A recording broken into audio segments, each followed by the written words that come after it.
restaurants in North Wales had 100% fresh beef. Much like our sheep friends, they caused a traffic jam, but at least it was for a delicious cause. All right, let's go back around for one more round, since it seems like you guys need a little help. Gabe, yeah. Russell Crowe got back at John Oliver for joking about him by donating which of the following to an Australian zoo in Oliver's name? Was it A, a composting bin for animal waste, B, a slimy toad exhibit, or C, a koala chlamydia ward? I think it was C, the chlamydia ward. It was. Correct. Good job. Yeah. So the John Oliver koala chlamydia ward is real, and so is koala chlamydia, unfortunately. Surveys estimate that at least half of all koalas in Queensland, Australia, have chlamydia, which has contributed to their recent rapid decline. So thank you, Russell Crowe, I guess. Yeah. Unexpected. All right, Peter. A Florida high school got in trouble last May after it brought which of the following live animals to its prom? Was it A, a peacock, B, a tiger, or C, an alligator?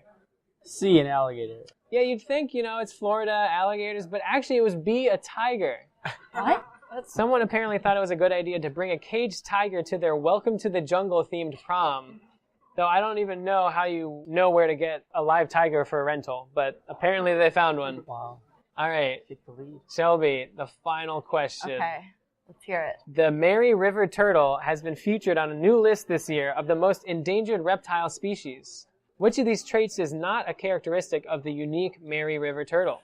Is it A, that it has green hair, B, that it can unhinge its jaw, or C, that it breathes through its genitals? Not a characteristic? Which is not a true feature of the turtle. I'm going to say the hair, A. No, it actually does have green hair. It's B, that it can unhinge its jaw. That's something more commonly found in snakes, not turtles. And in case anyone was curious about the breathing through its genitals. So it has gill-like organs within an orifice it uses for excretion and mating, which allows it to stay underwater for up to 3 days.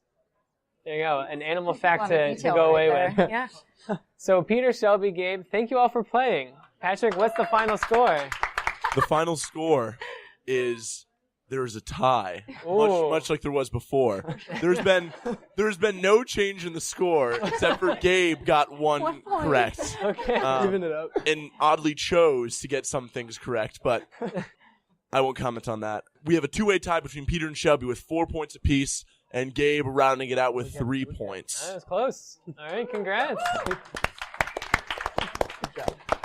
So earlier in the show, we learned about a new Christian version of Pokemon Go. While I make some quick announcements for our listeners on the podcast, I want you to each think of what new version of a popular app will be next.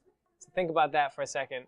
All right, now to our podcast listeners. Thank you all for tuning in to this live edition of Have You Heard, a production of UC3P, the University of Chicago Public Policy Podcasts. I'm your host, Jason Zukus, and we'll be back next quarter with our next show. In the meantime, if you've enjoyed what you've heard, be sure to like and follow our Facebook page at facebook.com/HYHNewsQuiz. All right, so contestants, let's hear what you've got. Peter. Tinder for dogs. Tinder for dogs. I think that already exists. Really? Yeah. Well. You've been scooped. Tinder for birds. Okay. For drunk birds. For drunk birds. Yes. All right.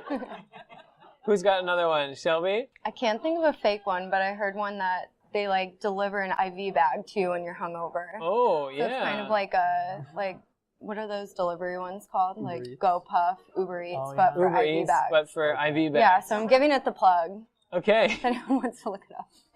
And Gabe, what about you? I was Google Maps, but only for churches and synagogues. Okay. A religious Google Maps. Yeah. Sure, why not? All right. Yeah, cool. All right. Well, if any of those apps get launched or if they're already in existence, we'll let you know on Have You Heard. Thank you all for competing, and a special thanks to Milvia Rodriguez for participating in our special quiz segment. Yes, Milvia, yes.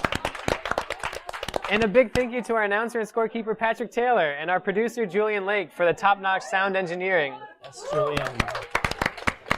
All right, see you again soon for our next episode.